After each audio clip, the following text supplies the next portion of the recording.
തിരുവനന്തപുരത്ത് ഇനി പന്നൻ രവീന്ദ്രൻ മൂന്ന് മുന്നണികളും രണ്ടാംഘട്ട മത്സരത്തിന്റെ രണ്ടാംഘട്ട പ്രചരണത്തിലേക്ക് കടന്നിരിക്കുന്നു. വലിയ ആത്മവിശ്വാസത്തിലാണ് എല്ലാവരും ഉള്ളത്. പന്നൻ രവീന്ദ്രനും അത്തരത്തിൽ ഒരു ആത്മവിശ്വാസമുണ്ട്. മുമ്പ് ജയിച്ചതിന്റെ എല്ലാം ആത്മവിശ്വാസം, എതിരാളികൾ ശക്തരാണ് എന്ന് അദ്ദേഹത്തിനും അറിയാം. അങ്ങനെ പന്നൻ രവീന്ദ്രൻ തന്റെ ആത്മവിശ്വാസവും എല്ലാം തന്നെ പ്രതീക്ഷകളും എല്ലാം പങ്കുവെച്ചുകൊണ്ട് ജനൻ ടിവിക്ക് ഒപ്പം ചേരുകയാണ്. തിരുവനന്തപുരത്ത് നിന്ന് അഖിൽ പാലോട്ടുമടം തയ്യാറാക്കിയ റിപ്പോർട്ടിലേക്ക് കൂടി.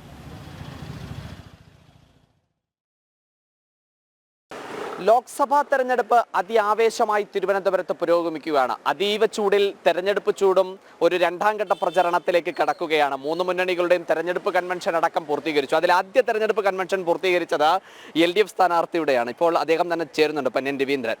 ഈ രണ്ടാംഘട്ട തെരഞ്ഞെടുപ്പ് പ്രചരണം ആരംഭിക്കുകയാണ്. കുടുംബയോഗങ്ങൾ അടക്കമുള്ള പ്രചരണ ഘട്ടത്തിലേക്ക് ആരംഭിക്കുകയാണ്. എങ്ങനെയുണ്ട് ഒരു പ്രചരണത്തിൻ്റെ ഒരു ആത്മവിശ്വാസം?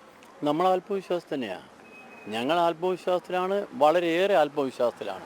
ഞങ്ങൾ പ്രചരണം തുടങ്ങിയതിന് ശേഷം ആത്മവിശ്വാസം കൂടുക ചെയ്യുന്നത്, കുറയുന്നില്ല. കാരണം എന്താ, നമ്മുടെ രാജ്യം അത്രമാത്രം അപകടകരമായ നിലയിലാണ്. ആ നിലയിൽ നിന്ന് നമ്മുടെ രാജ്യത്തെ രക്ഷപ്പെടുത്തണമെന്ന് ആഗ്രഹിക്കുന്ന ആളുകളാണ് ഭൂരിപക്ഷവും. കാരണം തിരുവനന്തപുരം കേരളത്തിലെ തലസ്ഥാനമാണ്. ഈ തലസ്ഥാനം ആണ് നവോത്ഥാനത്തിൻ്റെ മണ്ണായി ഇവിടെ. ശ്രീനാരായണ ഗുരുദേവൻ, അയ്യങ്കാളി, ചട്ടമ്പി സ്വാമികൾ, അയ്യ വൈകുണ്ഠസ്വാമികൾ, വക്കം അബ്ദുൽ ഖാദർ മൗലവി, പൊയ്യ യോഹന്നാൻ, ഇതുപോലുള്ള നവോത്ഥാന നായകന്മാരുടെ നാട്ടിലാണ് നമ്മൾ നിൽക്കുന്നത്. ആ നാട്ടിലെ മണ്ണായത്.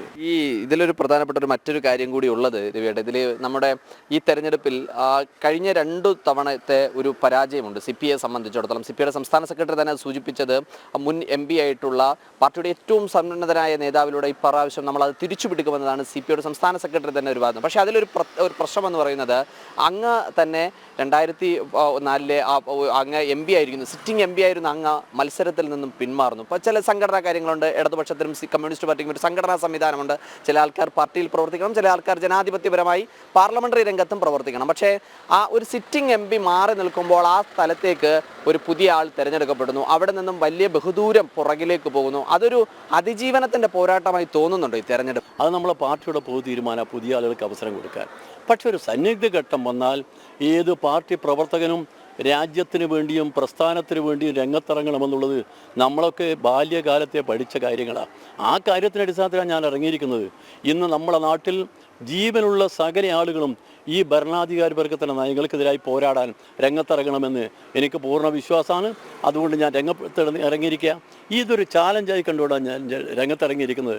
അതുകൊണ്ട് 3-ാം പ്രാവശ്യമായത് 3 എന്ന് പറയുന്ന കഥ നിങ്ങൾ ഇടയ്ക്കിടെ പറഞ്ഞുകൊണ്ടിരിക്കണം. എന്താ പറഞ്ഞുകൊണ്ടിരിക്കുന്നത്?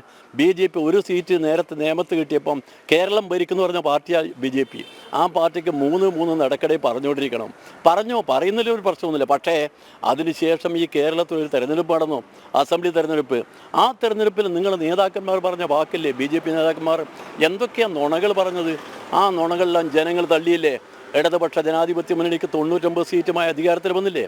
ഇത് കേരളമാണ്. കേരളത്തിൽ ഈ മാതിരി നുണകൾ പറഞ്ഞുകൊണ്ട് പോകാൻ പറ്റില്ല. കേരളത്തിൽ നിങ്ങൾ മറ്റ് സ്ഥലങ്ങളിൽ കിട്ടിയതുപോലെ നിങ്ങൾക്ക് ഭൂരിപക്ഷം കിട്ടും. BJPക്ക് കടന്നു വരാമെന്ന് ധരിക്കേണ്ട. കേരളം അതിന് കണക്ക് പറയും. നമുക്ക് 26-ാം തീയതി തെരഞ്ഞെടുപ്പ് അടക്കല്ലേ? ആ തെരഞ്ഞെടുപ്പിൽ ജനം വിധി എഴുതുന്ന സംശയമൊന്നും വേണ്ട. ഈ തെരഞ്ഞെടുപ്പിൽ മറ്റൊരു കാര്യം കൂടിയുണ്ട്. അങ്ങ് പറഞ്ഞതുപോലെ ഒരു ജനാധിപത്യത്തിൽ ഭരണത്തിലിരിക്കുന്ന സർക്കാരുകളുടെ കൂടി വിലയിരുത്തലാണ്. ഇപ്പോൾ അങ്ങ് പറഞ്ഞതുപോലെ 99 സീറ്റ് കിട്ടി തന്നെ ഇടതുമുന്നണി രണ്ടാമതും അധികാരത്തിലും. പക്ഷേ ഇത്തവണ വലിയ പ്രതിസന്ധികൾ ഈ സർക്കാർ നേരിടുന്നു. ഈ തെരഞ്ഞെടുപ്പ് കാലത്തിൽ KSRTC ജീവനക്കാർക്ക് ശമ്പള പ്രതിസന്ധി, പെൻഷൻ മുടങ്ങുന്ന ഒരു സാഹചര്യം, സപ്ലൈകോയിലെ സാധനങ്ങളില്ലാതെ വരുന്നു. അങ്ങനെ വലിയ പ്രശ്നം നിലനിൽക്കുന്ന സമയത്താണ് അല്ലേ? അതാണ് നിങ്ങൾ സൃഷ്ടിച്ച പ്രശ്നം. കേന്ദ്രം ഭരിക്കുന്ന BJP സർക്കാർ സൃഷ്ടിച്ചിരിക്കുന്ന പ്രശ്നമാണ് ഇവിടുത്തെ സാമ്പത്തിക പ്രതിസന്ധി. GSTൻ്റെ കാശ് മുഴുവൻ നിങ്ങൾ കൊടുത്തോ? നിർമ്മലാ സീതാരാമൻ ഇന്നലെ ഇവിടെ വന്ന് പറഞ്ഞല്ലോ ഒന്നും കൊടുക്കാനില്ലാന്ന്. നേരത്തെ വന്ന് പറഞ്ഞല്ലോ ഒരു പൈസയും കേരളത്തിന് കൊടുക്കില്ലാന്ന്. എന്നിട്ട് സുപ്രീം കോടതിയിൽ എന്താ പറഞ്ഞത്? നമുക്ക് പുറത്തും സംസാരിച്ച് തീർക്കാമെന്ന്. ഒരു സംസ്ഥാന ഗവൺമെൻറ് ഭരിക്കുന്നത്, ആ ഗവൺമെൻറ്റിന് കാര്യങ്ങൾ നടത്തണം. പണം വേണ്ടേ? കേന്ദ്ര ഗവൺമെൻറ്റിന് സംസ്ഥാനങ്ങളെ സഹായിക്കാനുള്ള ബാധ്യതയില്ലേ? വല്ലതും കൊടുക്കുന്നുണ്ടോ? ഒന്നും കൊടുക്കില്ല. കേരളത്തെ എങ്ങനെയെങ്കിലും ശരിപ്പെടുത്തി നമുക്ക് അടുത്ത തെരഞ്ഞെടുപ്പ് കേരളത്തിൽ കുറച്ച് സീറ്റ് BJP കിട്ടിയാൽ തരക്കേടില്ല.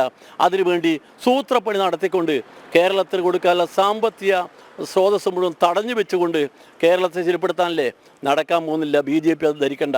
കേരളത്തിൽ നടക്കില്ല. കേരളത്തിലെ ജനങ്ങൾ തിരിച്ചറിയും.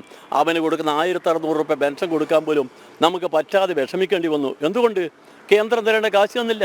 ഈ UDF സ്ഥാനാർത്ഥി പക്ഷേ അങ്ങേ വളരെ മിതമായിട്ടാണ് ഒരു തരത്തിൽ അങ്ങേക്കെതിരെയുള്ള ആക്ഷേപം. പക്ഷേ ഈ സർക്കാരിൻ്റെ കാര്യം വരുന്ന സമയത്തൊക്കെ തന്നെ ഒരു ഇരട്ടത്താപ്പ് നയം UDFന്റെ ഭാഗത്തു നിന്ന് കോൺഗ്രസിന്റെ ഭാഗത്തു നിന്ന് ഉണ്ടാവുന്നതായി അങ്ങക്ക് തോന്നുന്നുണ്ടോ? അല്ല, കോൺഗ്രസും തമ്മിലുള്ള തർക്കം, ആ തർക്കം വലിയ തർക്കമാണ്. കോൺഗ്രസ്സുകാർക്ക് ഏതാണ്ട് ഒരു പാതി പല കാര്യങ്ങളിലും നിങ്ങളെ കാര്യത്തോളം അഭിപ്രായ വ്യത്യാസമൊന്നുമില്ല. നിയമത്ത് കിട്ടിയിട്ട് കേരളം ഭരിക്കുന്നു പറഞ്ഞു കൊണ്ടാ BJP വട്ടപൂജ കിട്ടിയത്. കേരളം BJP തുണക്കാൻ പോകുന്നില്ല. അതുകൊണ്ട് ജനത്തിൻ്റെ പ്രതിയായ നിങ്ങൾ നന്നായി പൊരുതിക്കോ, പക്ഷെ ജയിക്കാൻ പോകുന്നില്ല എന്ന കാര്യം ഞാൻ ഉറപ്പിച്ച് പറയുന്നു. അല്ല, ഞാൻ അങ്ങനെ അവർക്ക് വേണ്ടി പൊരുത്തേണ്ട ആവശ്യമില്ല. എന്നാലും എൻ്റെ ഒരു പ്രധാനപ്പെട്ട ഒരു സംശയം, അങ്ങ് പറഞ്ഞതുപോലെ 3 വർഷവും 4 മാസവുമാണ് ഇതിൽ അങ്ങയുടെ MP കാലയളവ് വരുന്നത്. ആ കാലയളവിലൊക്കെ തന്നെ വലിയ കാര്യങ്ങൾ അങ്ങ് ചെയ്തിട്ടുമുണ്ട് എന്നുള്ള കാര്യത്തിൽ എനിക്ക് സംശയമൊന്നുമില്ല. പക്ഷേ പ്രധാനമായും ഞാൻ ചോദിക്കുന്നത്, ഈ ഒരു കാലഘട്ടത്തിൽ CPയുടെ സ്ഥാനാർത്ഥി വെക്കുന്ന ഒരു രാഷ്ട്രീയത്തിൽ, ആ രാഷ്ട്രീയത്തിൽ സംസ്ഥാന സർക്കാരിൻ്റെ ഒരു പ്രാതിനിധ്യമാണ് ഞാൻ ചോദിക്കുന്നത് അങ്ങയോട് വീണ്ടും. എന്താ സർക്കാർ പ്രാതിനിധ്യം? എന്താ കേരളത്തിലെ ഇടതുപക്ഷ സർക്കാരിൻ്റെ ഭരിക്കുന്ന ഇടതുപക്ഷ സർക്കാരിൻ്റെ ഗവൺമെൻറ് പ്രതിനിധിയാണ് നമ്മൾ. നമ്മളെ ഗവൺമെൻറ്റാണ് അത്, ഇടതുപക്ഷ മുന്നണി ഗവൺമെൻറ്. അല്ലാതെ ഗവൺമെൻറ് വേറെ, നമ്മൾ വേറെയല്ല. ആ ഗവൺമെൻറ് പ്രവർത്തനം എന്ന് പറയുന്നത് തടസ്സപ്പെടുത്താൻ നിങ്ങൾ ശ്രമിച്ചു. അതുകൊണ്ടാണ് ഞാൻ പറയുന്നത് BJP ശ്രമിച്ചേ. അതെന്താ നിങ്ങൾ മനസ്സാക്കാതെ? BJP ശ്രമിച്ചിരിക്കുന്ന ഈ ഗവൺമെൻറ്റിനെ ചീർത്തിയാക്കിക്കൊണ്ട് തിരഞ്ഞെടുപ്പിൽ ലാഭം ഉണ്ടാക്കാനാണ്. അതാ ഞാൻ പറയുന്നത്, നടക്കാൻ പോകുന്നില്ല. ഞങ്ങൾ പറയാൻ പോവുക. ഇതൊക്കെ ജനങ്ങളോട് നമ്മൾ പറയും, ജനങ്ങൾക്കെല്ലാം അറിയും. കാരണം 600 രൂപ പെൻഷനുള്ളായിരുന്ന ആളുകൾക്ക് 1600 ഇപ്പോൾ കൊടുക്കുന്നുണ്ട്. 2500 കൊടുക്കണം.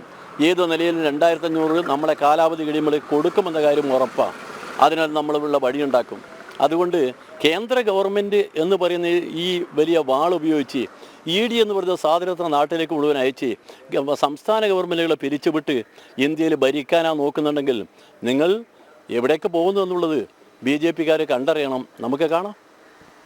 ഇടതുപക്ഷ സ്ഥാനാർത്ഥി വലിയ ആത്മവിശ്വാസത്തോടെ സമകാലിക രാഷ്ട്രീയം തന്നെയാണ് പറഞ്ഞു വെക്കുന്നത്. എന്തായാലും ഈ തെരഞ്ഞെടുപ്പ് വലിയ ചർച്ചകൾ, വലിയ ആശയ പോരാട്ടങ്ങൾ തന്നെ തിരുവനന്തപുരം പാർലമെന്റ് മണ്ഡലത്തിൽ ഉണ്ടാക്കും എന്നുള്ള കാര്യത്തിൽ ഒരു സംശയവുമില്ല.